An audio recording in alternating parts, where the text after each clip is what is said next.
Dogs को खाना खिलाना या किसी भी जानवर को खाना खिलाना, मुझे नहीं लगता था कि मैं ऐसा कोई बहुत बड़ा या अलग काम कर रही हूँ लोगों से।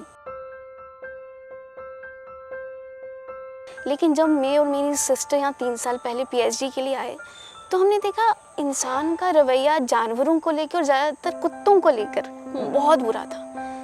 खाना तो देना बहुत दूर की बात, मार रहे हैं। मैं देख रही हूँ जो बच्चे हो रहे हैं कुत्तों को, उनको जहर दे रहे हैं कि गंदगी है, बाहर निकालो।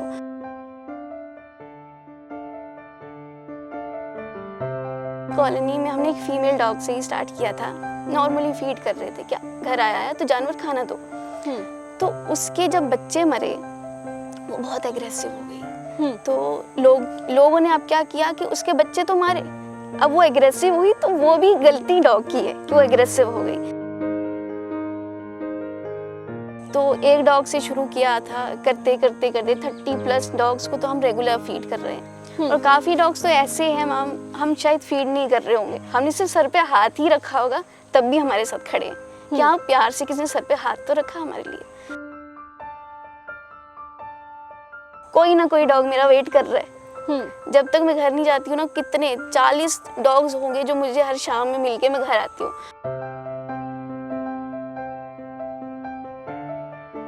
मे बी एंगर इशू, लोगों की आजकल फ्रस्ट्रेशन ऐसी है कि वो जानवर को पाल के उस पर निकालते हैं। ये लोगों में बहुत हो गया है कि अपने पास पावर है तो बेजुबान या जो आपसे कम है। अच्छा मुबीना, तुसी एक पीएचडी स्कॉलर हो, है ना? कितना तो मुश्किल होता है सारा कुछ मैनेज करना, क्योंकि पीएचडी लिए बहुत पढ़ना पैंदा है। 1.5 साल डिले हुआ है मेरी पीएचडी में इसी काम की वजह से। लेकिन आप बोलोगे मुझे कोई गिल्ट या ऐसा नहीं लगता मेरा वेस्ट हुआ है। मुझे लगता है मैंने किसी का भला तो किया। मुझे लगता है ये काम मुझे याद रहेगा कि मैंने कुछ किया है जिंदगी में, इससे कि मैंने पीएचडी की।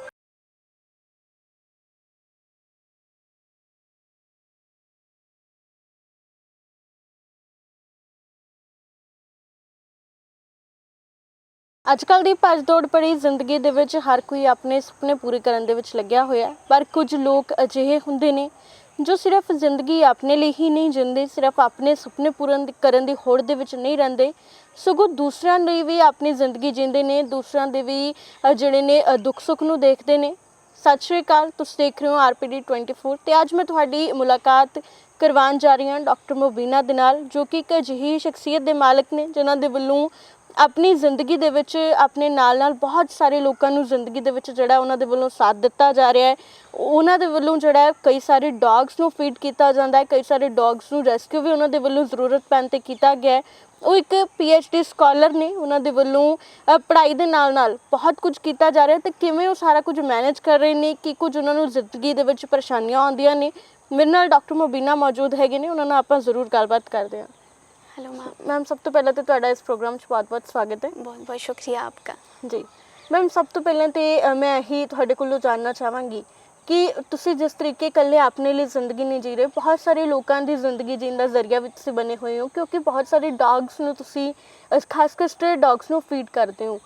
किवें तुहानूं ਇਹ आइडिया आया सीगा, ਤਾਂ ਹੁਣ तक किन्ने डॉग्स दे नाल तुसी अपना कंसर्न रख चुके हो? मैम, अगर हम पूछो तो डॉग्स को खाना खिलाना या किसी भी जानवर को खाना खिलाना, मुझे नहीं लगता था कि मैं ऐसा कोई बहुत बड़ा या अलग काम कर रही हूँ लोगों से। ये मुझे लगता है इंसानियत हर इंसान को दिखानी चाहिए। आप जहाँ भी रह रहे हैं, आपके आसपास कोई भी जानवर हो, उसे आप तकलीफ़ ना दो, खाना दो, ये बेसिक चीज़ है। लेकिन जब मैं और मेरी सिस्टर यहाँ 3 साल पहले PhD के लिए आए, तो हमने देखा इंसान का रवैया जानवरों को लेकर और ज़्यादातर कुत्तों को लेकर बहुत बुरा था। खाना तो देना बहुत दूर की बात, मार रहे हैं। मैं देख रही हूँ जो बच्चे हो रहे हैं कुत्तों को, उनको जहर दे रहे हैं कि गंदगी है, बाहर निकालो। बच्चों को बोरी में बंद करके फेंक देना। तो मेरी और मेरी बहन को ये चीज़ें बर्दाश्त नहीं हुई। जब एक होता है ना कि आपकी नज़र के सामने नहीं है तो आप कहीं ना कहीं इग्नोर कर लेते हो, लेकिन बिल्कुल नज़र के ही सामने ये चीज़ें हो तो आपसे बर्दाश्त नहीं होता। यहीं इसी कॉलोनी में हमने एक फ़ीमेल डॉग से ही स्टार्ट किया था। नॉर्मली फीड कर रहे थे, क्या घर आया तो जानवर खाना दो। तो उसके जब बच्चे मरे, वो बहुत एग्रेसिव हो गई। तो लोगों ने अब क्या किया कि उसके बच्चे तो मारे, अब वो एग्रेसिव हुई तो वो भी गलती डॉग की है कि वो एग्रेसिव हो गई। तो उसको रीलोकेट करना या मारने की धमकी देना, वो भी हमें, क्योंकि हम रोटी दे रहे हैं उसको। तो ये इशू बहुत हुआ। फिर मुझे ये भी पता चला कि हाँ, डॉग्स को लेके एनजीओज़ भी वर्क कर रहे हैं। तो मैंने उनसे ये चीज़ सीखी, समझी कि हम कैसे हेल्प कर सकते हैं डॉग्स की। तो मुझे पता चला स्टरलाइजेशन एक चीज़ है कि अब गवर्नमेंट ने एबीसी रूल निकाला है कि आप फ्री ऑफ कॉस्ट अपनी कॉलोनीज़, अपने एरियाज़ के डॉग्स को स्टरलाइज करें। तो उस वक्त हमने सोल्यूशन पे काम किया। हमने जाके ये नहीं किया कि लोगों से लड़ना कि क्यों कर रहे हो। तो हमने कहा चलो, जब तक हम हैं, जितनों की हेल्प कर सकते हैं करेंगे। तब हमने यहीं जलंधर में म्यूनसिपल कॉर्पोरेशन के डॉक्टर सिमरनजीत है, बहुत अच्छे हैं, उन्होंने बहुत कोऑपरेट किया। हमने 1.5 साल लगा के 30+ डॉग्स को हमने स्टरलाइज करवाया। अपनी कॉलोनीज़, जितनी एरियाज़ में जिनको प्रॉब्लम थी, हमने स्टरलाइज किया। हाईवेज़ पे कितनी फीमेल्स हैं, बच्चे दे रहे हैं, गाड़ियों के नीचे आके मरते हैं। तो सफरिंग हम किस तरह दूर कर सकते हैं, हमने पूरा कोशिश किया, स्टरलाइज करते रहे। फीड ऐसी चीज़ थी कि है जानवर तो खिलाना है, बिना खाना खिलाए हम स्टरलाइज भी क्या क्या करते रहेंगे। तो एक डॉग से शुरू किया था, करते करते करते 30+ डॉग्स को तो हम रेगुलर फीड कर रहे हैं। और काफ़ी डॉग्स तो ऐसे हैं मैम, हम शायद फीड नहीं कर रहे होंगे, हमने सिर्फ सर पे हाथ ही रखा होगा तब भी हमारे साथ खड़े हैं कि हाँ, प्यार से किसी ने सर पे हाथ तो रखा हमारे लिए। बस वही शुरू किया था हमने 3 साल पहले। अब वो कब मकसद बन गया तो पता ही नहीं चला। फिलहाल अभी हम उसी मकसद में हैं, जितना हो सकता है हम कर रहे हैं। ਅੱਛਾ, ਤੁਸੀਂ ਤੇ ਤੁਹਾਡੀ ਭੈਣ ਨੇ ਇਸ ਸ਼ੁਰੂਆਤ ਕੀਤੀ ਸੀਗੀ, ਹੁਣ ਤੁਹਾਡੇ ਨਾਲ ਕਿੰਨੇ ਵਲੰਟੀਅਰਸ जुड़े हुए ने? वॉलेंटियर्स हमारे साथ कोई नहीं है। मैं और मेरी सिस्टर ने अकेला ही किया जो किया। अब तो जॉब के चक्कर में मेरी सिस्टर दिल्ली चले गई, अब मैं अकेली हूँ। अच्छा। हमें अकेला करना पड़ता है, तो कर रहे हैं जितना होता है हमसे उतना तो हम कर रहे हैं। ਅੱਛਾ, ਇੱਕ ਚੀਜ਼ ਨਾ ਮੈਂ ਵੀ ਜ਼ਰੂਰ ਦੇਖਦੀ ਹਾਂ ਕਿ ਬਹੁਤ ਸਾਰੇ ਜਦੋਂ ਤੁਸੀਂ ਡੌਗਸ ਨੂੰ ਫੀਡ ਕਰਦੇ ਹੋ ਨਾ, ਉਹ ਤੁਹਾਡੀ ਸੁਰੱਖਿਆ ਇੱਕ ਤਾਂ ਬਹੁਤ ਕਰਦੇ ਨੇ, ਤੁਹਾਡੇ ਕੋਲੋਂ ਪਿਆਰ ਭਾਲਦੇ ਨੇ ਉਹ ਤੁਹਾਡੇ। ਫਿਰ ਜਦੋਂ ਤੁਸੀਂ ਉਹਨਾਂ ਨੂੰ ਉਹਨਾਂ ਨਾਲ ਜੁੜਦੇ ਹੋ, ਜਦੋਂ ਤੁਸੀਂ ਜਾਂਦੇ ਹੋ, ਤੁਹਾਨੂੰ ਲੱਗਦਾ ਹੈ ਕਿ ਤੁਹਾਨੂੰ ਐਜ਼ ए मदर एक मदरली फिगर की तरह देख रहे हैं?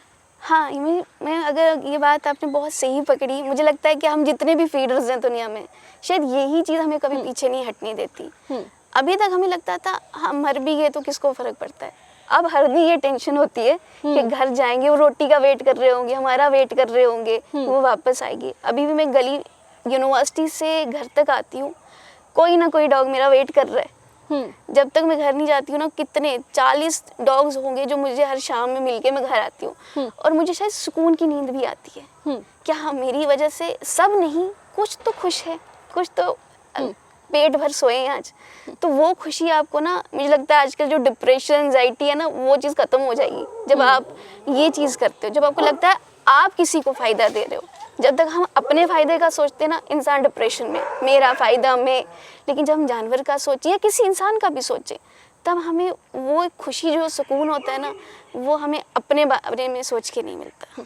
ਅੱਛਾ, ਕਿੰਨਾ ਤੁਸੀਂ ਉਹਨਾਂ ਨੂੰ ਕਿੰਨੇ ਟਾਈਮ ਫੂਡ ਦਿੰਦੇ ਹੋ, ਤਾਂ ਫੂਡ ਦਿੰਦੇ ਕੀ ਹੋ ਉਹਨਾਂ ਨੂੰ? ਫਿਰ ਉਸ ਫੀਡ ਤੁਹਾਡੇ ਵੱਲੋਂ ਕੀ ਉਹਨਾਂ ਨੂੰ ਦਿੱਤੀ ਜਾਂਦੀ ਹੈ ਫਿਰ? तो एक, मैं जितना मेरे बस में है, मैं एक टाइम फीड कर सकती हूँ। तो जैसे मैं हाईवे में करवाती हूँ या यूनिवर्सिटी के डॉग्स को करवाती हूँ, तो उनके लिए घर से खाना बना के ले जाना बहुत मुश्किल है मेरे लिए। तो उनके लिए जैसे जो पेट शॉप से फीड आती है, मैं वही प्रेफर करती हूँ। गर्मियों में मैं उनको इवन दही भी प्रोवाइड करती हूँ। वो तो जो कॉलोनी डॉग हैं, जो मेरे घर के पास 7-8 डॉग्स रहते हैं, उनके लिए मैं फिर घर पे ही खाना बनाती हूँ। एक तो वो आपको सस्ता भी पड़ता है और हेल्दी भी है ज़्यादा।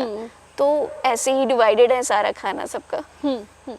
ਅੱਛਾ, ਜਿੱਦਾਂ ਤੁਸੀਂ ਕਿਹਾ ਕਿ ਬਹੁਤ ਸਾਰੇ ਡੌਗਸ ਨੂੰ ਤੁਸੀਂ ਜਿਹੜਾ ਕਈ ਵਾਰ ਜ਼ਰੂਰਤ ਪੈਣ 'ਤੇ ਰੈਸਕਿਊ ਵੀ ਕੀਤਾ ਹੋਇਆ ਹੈ जी ਨਾ? हाँ, ਤੁਸੀਂ ਕਿੰਨੇ ਡੌਗਸ ਨੂੰ ਹੁਣ ਤੱਕ ਰੈਸਕਿਊ ਕਰ ਚੁੱਕੇ ਹੋ? ਕਿੰਨੇ ਸਾਲਾਂ ਤੋਂ ਇਹ ਪ੍ਰੋਸੈਸ ਤੁਹਾਡਾ ਚੱਲ ਰਿਹਾ ਹੈ? ਤਾਂ ਕੀ ਤੁਹਾਨੂੰ ਕਿਵੇਂ ਉਹ ਵੀਡੀਓਜ਼ ਮਿਲਦੀਆਂ ਨੇ, ਜਾਂ ਫਿਰ ਕਿਵੇਂ ਤੁਹਾਡੇ ਤੱਕ ਪਹੁੰਚ ਲੋਕ ਬਣਾਉਂਦੇ ਨੇ ਕਿ ਇੱਥੇ ਰੈਸਕਿਊ ਦੀ ਲੋੜ ਹੈਗੀ ਹੈ? अभी जैसे कि हम ना इंस्टाग्राम पे भी हमने अपना पेज शुरू कर दिया। हमने इस मकसद से नहीं किया था कि हम कोई एनजीओ खोलेंगे, एनजीओ नहीं है, या डोनेशंस लेंगे। मेरा मकसद था कि अगर मैंने किसी को देख के कोई चीज़ सीखी है, कल मेरी वीडियोस को देख के कोई एक इंसान भी कोई अच्छी चीज़ करता है, तो वो चेन बढ़ेगी आगे। तो हमारा मकसद वो था। फिर उस वीडियोस के थ्रू काफ़ी लोग जुड़े हमसे, एनजीओज़ के साथ मेरा कनेक्शन था, क्योंकि यहाँ की जितनी एनजीओज़ हैं, शुरुआत में मैं सबसे हेल्प लेती थी, तो काफ़ी सब एनजीओज़ ने मेरी हेल्प भी की है। तो हमने जो रेस्क्यू है, वो रेस्क्यू हमारे लिए थोड़ा मुश्किल काम था, क्योंकि हम खुद रेंट पे रहते हैं। अगर रेस्क्यू कर लोगे तो उसके आगे क्या, कहाँ जाएगा डॉग? तो मेरे पास वो कॉन्टेक्ट्स नहीं थे कि हम कहीं इसको शिफ्ट कर सकें, ऐसा कुछ। तो अभी तक फ़िलहाल जितना हमसे हो पाया, जहाँ कोई और ऑप्शन नहीं था, तो हमने 6 से 7 डॉग्स को रेस्क्यू किया, जिसमें से कुछ तो एनजीओज़ के पास है, उन्होंने काफ़ी हेल्प की रेस्क्यू के टाइम। तो एक डॉग है जिसका हमने फर्स्ट अडॉप्शन भी करवाई। अडॉप्शन से मैं बहुत डरती हूँ मैम। अडॉप्शंस पे ना आपको एक तो पता नहीं होता फैमिली कैसी है। मैंने एक इंडी डॉग करवाया था, उसकी 2 अडॉप्शन फेल हो गई, और सेकंड अडॉप्शन में तो उसको बहुत मारा जा रहा था, अबेंडन किया गया, वो स्ट्रेस में चला गया। अभी वो फॉस्टर में पहले उन्होंने अडॉप्ट किया, अडॉप्ट किया, जैसे फर्स्ट फैमिली ने अडॉप्ट किया, वो पैसों की डिमांड करने लगे। तो हमारा उस वक्त प्रॉब्लम पैसों का नहीं था, फिर हमारा था कि डॉग के साथ वहाँ क्या हो रहा होगा, वो तो आउट ऑफ लव नहीं रखा जा रहा। तो हमने उसको वापस लाया, फिर दूसरी फैमिली में करवाया अडॉप्ट। वो उन्होंने उसको मारा भी और अबेंडन भी कर लिया। पर क्यों? कि बस वो एक्चुअली फैमिली अच्छी थी, जो मदर और डॉटर्स थे वो अच्छे थे, उनके जो फादर थे वो बाहर थे, वो जब वापस आए तो वो हर दिन उसको मार रहे थे, मार के निकाल दिया घर से। मे बी एंगर इशू, लोगों की आजकल फ्रस्ट्रेशन ऐसी है कि वो जानवर को पाल के उस पर निकालते हैं। ये लोगों में बहुत हो गया है कि अपने पास पावर है तो बेजुबान या जो आपसे कम है उस पर निकालो फ्रस्ट्रेशन। लकीली वो डॉग हमें मिल गया। मैं और मेरी सिस्टर मॉर्निंग में निकले, पूरी शाम गली गली पैदल ढूंढा उसको, लेकिन वो मिल गया हमें, शुक्र। अच्छा, गली से छाड़ देता था? हाँ, फिर उन्होंने वो उसी इलाके में वहीं था जहाँ छोड़ा था, तो हमें मिल गया वो। फिर उसके बाद मैंने और मेरी सिस्टर ने सोचा नहीं, अब नहीं, अडॉप्शन नहीं करवानी, इसकी ज़िंदगी के साथ नहीं खेलना। फिर हमें एक पंचकुला में एक डॉग रिजॉर्ट करके एक फॉस्टर है, हमने वहाँ किया। वो सर भी अच्छे थे, उनका फॉस्टर थोड़ा सा महंगा था, लेकिन उन्होंने हमें 50% ऑफ दिया। क्या आपको नीड है, आप स्टूडेंट हो, तो अभी वो 1 साल से फॉस्टर में ही है। और तुसी अपने खर्चे तो रख रहे हो हाँ ना? जी बिल्कुल। तो एटलीस्ट कितना हमें को खर्चा होता है, कुछ अंदाजन है? उस फॉस्टर का तो अभी 5,500 हम पर मंथ दे रहे हैं। अच्छा। वो भी 50% सर ने हमें ऑफ किया है। तो हमें अब ये है, चलो पैसा जा रहा है, लेकिन उसको कोई मार तो नहीं रहा होगा, उसको कोई निकाल तो नहीं देगा, तो वो सुकून है हमें। तो अभी भी कोशिश है कोई फैमिली मिले, लेकिन इंडी डॉग्स है, हम इतना वो नहीं रखते कि हाँ हो जाएगा, मुझे पता नहीं होगा, एज है, तो वो टाइम टेकिंग प्रोसेस है। नहीं हुआ तो जब तक ऊपर वाले ने दिया है फॉस्टर में रहेगा वो। अच्छा, ਜਦੋਂ ਤੁਸੀਂ ਉਹਨਾਂ ਨੂੰ ਰੈਸਕਿਊ ਕਰਦੇ ਹੋ, ਜ਼ਿਆਦਾਤਰ ਕਿਹਨਾਂ ਹਾਲਾਤਾਂ ਦੇ ਵਿੱਚ ਤੁਸੀਂ ਉਹਨਾਂ ਨੂੰ ਰੈਸਕਿਊ ਕੀਤਾ? अभी तक जैसे ये तो इंडी था, बीमार था, हमने रेस्क्यू कर लिया। अभी तक जितना किया वो ब्रीड ही थी। ਬਹੁਤ ਨਹੀਂ, ਜ਼ਿਆਦਾਤਰ ਤਾਂ ਅਸੀਂ ਸੁਣਦੇ ਆ ਨਾ ਕਿ ਇੰਡੀ ਡੌਗਸ ਨੂੰ ਹੀ ਜਿਹੜਾ ਲੋਕ ਕਈ ਵਾਰ ਇਦਾਂ ਕਰਦੇ ਨੇ, ਬਰੀਡਸ ਤਾਂ ਉਹਨਾਂ ਨੇ ਆਪ ਪਾਲੀਆਂ ਹੁੰਦੀਆਂ ਨੇ। हम ब्रीड्स को ही ज़्यादा किया जा रहा है, लोग शौक से लाते हैं घर पे ब्रीड्स। इंडी को शौक से कोई नहीं लाता, वो आउट ऑफ लव आएगा।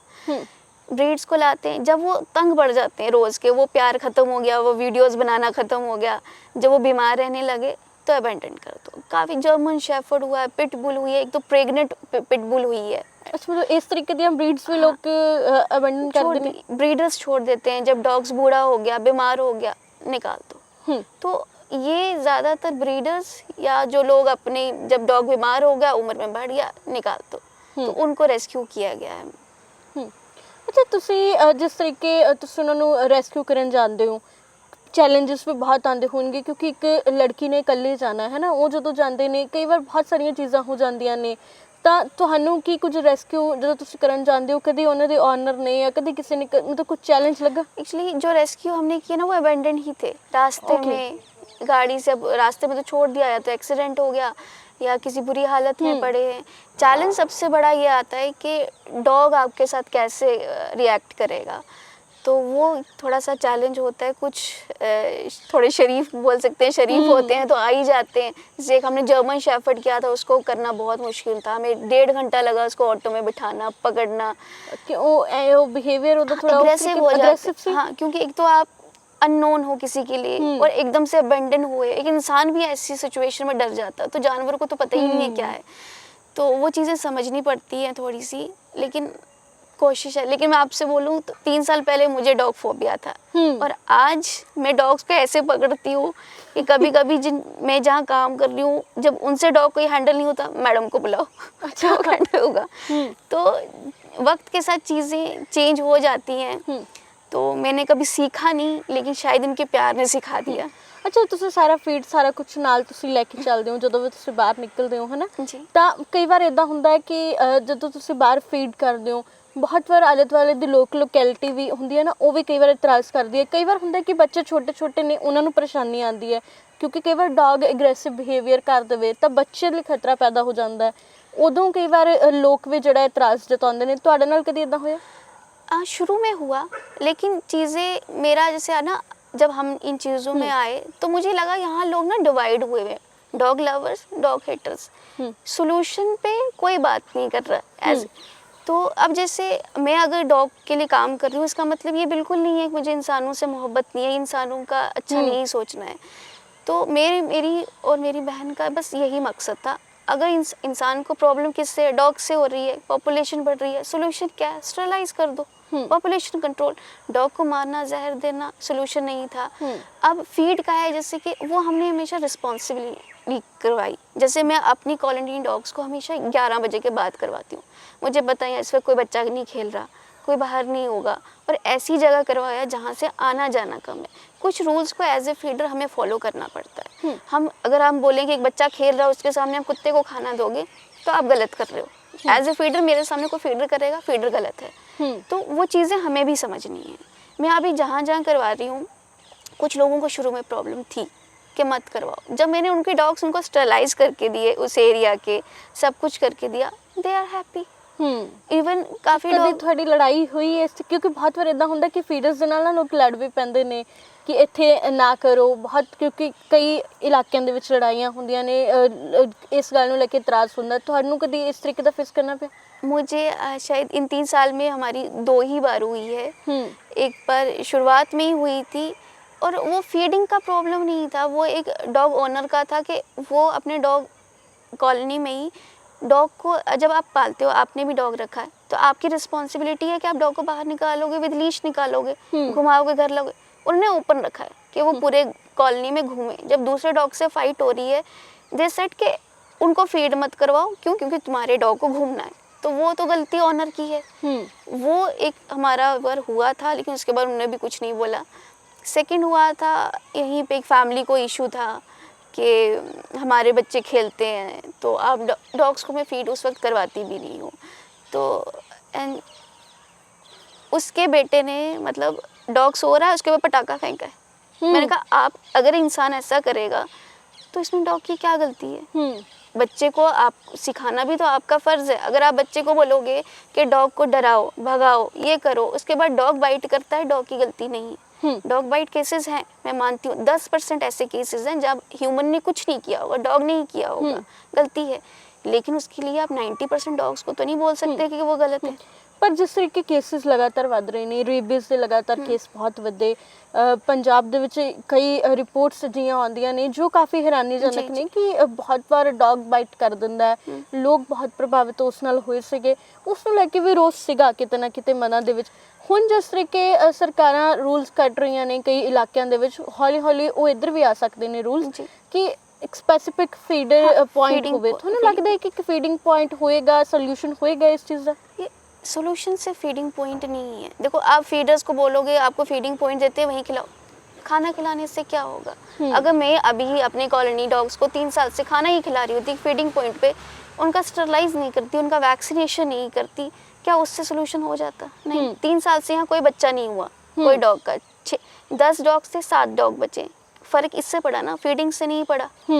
तो मुझे लगता है कि इस चीज़ पे बहस करना कि डॉग बाइट हो रहा है तो आप फीड ना करवाओ, कराओ, इससे बेटर है सब मिल के सोल्यूशन पे काम करो। गवर्नमेंट्स ने रूल दिए हैं, तो अगर आप मिल के काम करोगे तो वो जल्दी होगा। अगर मुझे 1.5 साल लग गया इस काम में अकेले, अगर सब मिल के करते तो कितने जल्दी होता है काम। अच्छा मुबीना, तुसी एक PhD स्कॉलर हो, है ना? किन्ना क मुश्किल ਹੁੰਦਾ ਹੈ ਸਾਰਾ ਕੁਝ ਮੈਨੇਜ ਕਰਨਾ, ਕਿਉਂਕਿ PhD ਲਈ ਬਹੁਤ ਪੜ੍ਹਨਾ ਪੈਂਦਾ ਹੈ, ਸਾਰਾ ਰਿਸਰਚ ਵਰਕ ਹੁੰਦਾ ਹੈ, ਫਿਰ ਤੁਸੀਂ ਆਪਣੇ ਕਈ ਪ੍ਰੋਜੈਕਟ ਸਬਮਿਟ ਕਰਨੇ ਨੇ, ਪੂਰੇ ਟਾਈਮ ਟੂ ਟਾਈਮ ਪੀਰੀਅਡ ਹੁੰਦੇ ਨੇ, ਉਹ ਫਿਰ ਸਾਰਾ ਕਿਵੇਂ ਮੈਨੇਜ ਕਰਦੇ ਹੋ? मुझे एक्चुअली 1.5 साल डिले हुआ है मेरी PhD में इसी काम की वजह से। लेकिन आप बोलोगे मुझे कोई गिल्ट या ऐसा नहीं लगता मेरा वेस्ट हुआ है। मुझे लगता है मैंने किसी का भला तो किया। मुझे लगता है ये काम मुझे याद रहेगा कि मैंने कुछ किया है ज़िंदगी में, इससे कि मैंने PhD की, उससे किसका बेनिफिट हुआ? सिर्फ मेरा हुआ। पर जो काम मैंने 1.5 साल में किया, मुझे लगता है एटलीस्ट किसी एक जानवर का भी तो मेरे ऊपर वाले को अच्छा लगा होगा, उसका भला हुआ। तो मैं उसमें, और यकीन मानोगे मुझे मेरी पीएचडी ने वो इज्जत नहीं दी जो मुझे इस काम ने इज्जत दी। ਅੱਛਾ, ਆਲੇ ਦੁਆਲੇ ਲੋਕ ਜਿਹੜੇ ਹੁੰਦੇ ਨੇ ਨਾ, ਉਹ ਕਈ ਵਾਰ ਬਹੁਤ ਸਾਰੀਆਂ ਚੀਜ਼ਾਂ ਕਮੈਂਟ ਕਰਦੇ ਨੇ, ਚਾਹੇ ਉਹ ਪੀਅਰ ਗਰੁੱਪਸ ਹੋਣ, ਸਾਡੇ ਦੋਸਤ ਵਗੈਰਾ ਹੋਣ, ਜਾਂ ਫਿਰ ਸਾਡੀ ਫੈਮਲੀਜ਼ ਹੋਣ। ਕਈ ਵਾਰ ਉਹ ਇਸ ਗੱਲ ਨੂੰ ਲੈ ਕੇ ਇਤਰਾਜ਼ਤ ਆਉਂਦੀਆਂ ਨੇ ਕਿ ਬਹੁਤ ਪੜ੍ਹ ਲਿਖ ਲਿਆ, ਇਹ ਕਿਹੜੇ ਕੰਮਾਂ ਦੇ ਵਿੱਚ ਤੁਸੀਂ ਆਪਣਾ ਟਾਈਮ ਗਵਾ ਰਹੇ ਹੋ।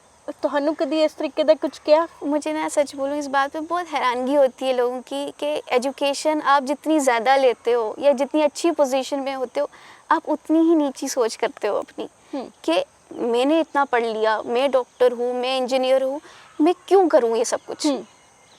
मुझे लगता है इस आपका क्या फ़ायदा एजुकेशन का, जब आप एक सोल्यूशन, एक आपसे किसी को फ़ायदा ही नहीं मिल रहा आपकी पढ़ाई का, आपकी पोजीशन का, तो उसका क्या मकसद है।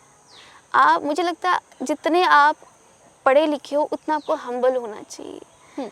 जितना आप आपके पास है, आप अपने हाथ उतने खोलो कि मैं क्यों करूं, ये कर करके फिर ज़िंदगी में कुछ नहीं हो पाता। तो मुझे ये लगता है इंसान हो, इंसानियत दिखाना आपका सबसे बड़ा पुण्य है, या आप बोल सकते हो आपका काम है। जिस ऊपर वाले ने आपको जैसे भेजा है वो इसी काम के लिए भेजा है कि आप दूसरों को क्या फ़ायदा देते हो। ਅੱਛਾ, ਇੱਕ ਚੀਜ਼ ਨਾ ਮੈਂ ਇੱਥੇ ਇਹ ਵੀ ਜਾਣਨਾ ਚਾਹੁੰਦੀ ਹਾਂ ਕਿ ਜਦੋਂ ਆਪਾਂ ਕੋਈ ਡੌਗ ਲੈਂਦੇ ਆ, ਹੈ ਨਾ, ਉਹਨਾਂ ਦਾ ਐਕਸਪੈਂਸ ਬਹੁਤ ਜ਼ਿਆਦਾ ਹੁੰਦਾ ਹੈ। ਕਈ ਵਾਰ ਉਹਨਾਂ ਦੇ ਵੈਟ ਦੇ ਬਿੱਲ ਇੰਨੇ ਜ਼ਿਆਦਾ ਹੁੰਦੇ ਨੇ, ਕਈ ਵਾਰ ਹੁੰਦਾ ਹੈ ਕਿ ਉਹਨਾਂ ਦੇ ਖਾਣ ਪੀਣ ਦਾ ਸਾਨੂੰ ਜਿਹੜਾ ਖਰਚਾ ਆਪਾਂ ਫੀਡਿੰਗ ਕਰਨੀ ਹੈ ਉਹ ਬਹੁਤ ਮਹਿੰਗੀ ਐਕਸਪੈਂਸਿਵ ਹੁੰਦੀ ਹੈ। ਇਹ ਸਾਰਾ ਖਰਚਾ ਫਿਰ ਤੁਸੀਂ ਕਿਵੇਂ ਹੈਂਡਲ ਕਰ ਰਹੇ ਹੋ? ਕਿਉਂਕਿ ਤੁਸੀਂ ਕਹਿੰਦੇ ਕਿ ਤੁਸੀਂ ਸਿੰਗਲ ਕੰਮ ਕਰ ਰਹੇ ਹੋ, ਕੋਈ ਤੁਹਾਡੇ ਨਾਲ ਵਲੰਟੀਅਰ ਨਹੀਂ है, फिर ये सारा किਵੇਂ मैनेज करते हो? एक्चुअली मेरी जो सिस्टर है उनका स्कॉलरशिप था। Okay. तो उस स्कॉलरशिप पे हमने अपना भी निकाला, अपनी कैट्स से हमारे पास उनका भी निकाला, जो बच गया वो डॉग्स पे निकाला। बस उसका हमने कट कैसे किया, घूमने नहीं जाना, अपने लिए नए कपड़े, अपने शौक मार के हमने वो किया, लेकिन दुख नहीं है इस चीज़ का, खुश हैं उस चीज़ के लिए। अब जैसे अब तो जॉब का हो गया है, तो ये उस जॉब में वो भी खा रहे हैं, हम भी खा रहे हैं, वो निकल रहा है। तो लेकिन अब ये कुछ लोग हेल्प भी करते हैं, पहले नहीं था, लेकिन आहिस्ता आहिस्ता कुछ लोगों ने हेल्प की। काफ़ी महीनों से शायद मुझे अपने पैसे नहीं लगाने पड़े, मुझे काफ़ी कहीं ना कहीं से हेल्प आई। मुझे इवन जो हमारी तब्बू एक्ट्रेस है मैम, उन्होंने भी डोनेशन दी। तो मुझे लगता है कि कहीं ना कहीं ऊपर वाला हेल्प प्रोवाइड कर रहा है। तो ये अपना कहते हैं ना, रिस्क अपना जानवर खुद लेके आता है, तो वो उनका खाना था, ऊपर वाले ने दिया। ਅੱਛਾ, ਤੁਸੀਂ ਇਕੱਲੇ ਡੌਗਸ ਨਾਲ ਕੰਮ ਕਰਦੇ ਹੋ, ਡੌਗਸ ਨੂੰ ਰੈਸਕਿਊ ਕਰਦੇ ਹੋ, ਉਹਨਾਂ ਨੂੰ ਫੀਡ ਕਰਦੇ ਹੋ, ਜਾਂ ਕੋਈ ਹੋਰ ਜਿੱਦਾਂ ਕੈਟਸ ਹੋ ਗਈਆਂ ਉਹਨਾਂ ਨਾਲ ਵੀ ਤੁਸੀਂ ਕਦੇ ਨਾ ਕਦੇ ਕੰਸਰਨ ਰੱਖਿਆ ਹੋਇਆ? कैट्स का भी मेरी खुद की अपनी कैट्स है। मैंने परसों ही एक कैट को रेस्क्यू किया है, एक स्टूडेंट से जिसने इसको बहुत बुरी तरह मार रहा था, वो वीडियो वायरल हुई थी, तो मैंने उसको रेस्क्यू करके लाया है। अभी कैट्स का भी, मेरे घर के पास से चूहा भी गुजरता है, मेरे लिए उसके लिए भी रोटी जाती है। मेरा है, जो भी जानवर है आप उसको मारिए मत, उसको रोटी दीजिए बस। ਅੱਛਾ, ਆਖਿਰ ਦੇ ਵਿੱਚ ਨਾ ਮੈਂ ਤੁਹਾਡੇ ਤੋਂ ਸਿਰਫ ਇਹੀ ਪੁੱਛਣਾ ਚਾਹਾਂਗੀ ਕਿ ਜਦੋਂ ਤੁਸੀਂ ਬਹੁਤ ਬੁਰੇ ਹਾਲਾਤਾਂ ਦੇ ਵਿੱਚ ਡੌਗਸ ਨੂੰ ਰੈਸਕਿਊ ਕਰਦੇ ਹੋ, ਕੈਟਸ ਨੂੰ ਰੈਸਕਿਊ ਕਰਦੇ ਹੋ, ਤੁਸੀਂ ਮਾਈਂਡਸੈਟ ਕੀ ਸਮਝਦੇ ਹੋ ਕਿ ਕੀ ਮਾਈਂਡਸੈਟ ਹੁੰਦਾ ਲੋਕਾਂ ਦਾ ਕਿ ਉਹ ਇਸ ਤਰੀਕੇ ਕਿਸੇ ਜਾਨਵਰ ਨੂੰ ਦੁੱਖ ਪਹੁੰਚਾਉਂਦੇ ਨੇ, ਕਿਉਂਕਿ ਉਹ ਤਾਂ ਬੇਜ਼ੁਬਾਨ ਨੇ, ਕਦੇ ਦੱਸ ਵੀ ਨਹੀਂ ਸਕਦੇ ਕਿ ਉਹਨਾਂ ਦਾ ਦਰਦ ਕਿੱਥੇ ਹੁੰਦਾ। ज़्यादातर मैंने जो केसेस देखे हैं, लोग अपनी फ्रस्ट्रेशन निकाल रहे हैं। गुस्सा है, जानवर पास से क्यों गुजर गया, मार लो, कुत्ता भौंक क्यों गया, उठा के मार लो, सब फ्रस्ट्रेशंस निकाल रहे हैं अपनी लोग। तो वही केसेस हमारे पास ज़्यादा आए हैं जी। बहुत बहुत शुक्रिया Mubina, thank you so much.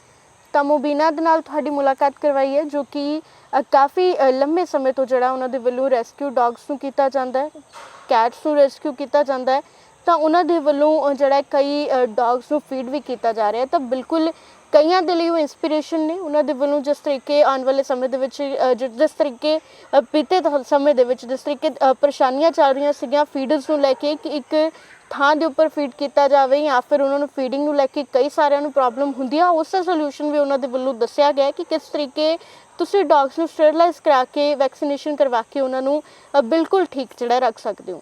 ਤਾਂ ਉਮੀਦ ਕਰਦੇ ਹਾਂ ਤੁਹਾਨੂੰ ਸਾਡਾ ਇਹ ਸ਼ੋਅ ਪਸੰਦ ਆਇਆ ਹੋਵੇਗਾ। ਫਿਰ ਹਾਜ਼ਰ ਹੋਵਾਂਗੇ, ਤਦ ਤੱਕ ਲਈ ਵੇਖਦੇ ਰਹੋ RPD 24। ਹੋਰ ਪ੍ਰੋਗਰਾਮ ਤੇ ਨਿਊਜ਼ ਅਪਡੇਟ ਲਈ ਸਬਸਕ੍ਰਾਈਬ ਕਰੋ ਸਾਡਾ YouTube ਚੈਨਲ RPD 24 ਨਿਊਜ਼ ਤੇ ਕਲਿੱਕ ਕਰੋ ਬੈਲ ਆਈਕਨ ਤੇ।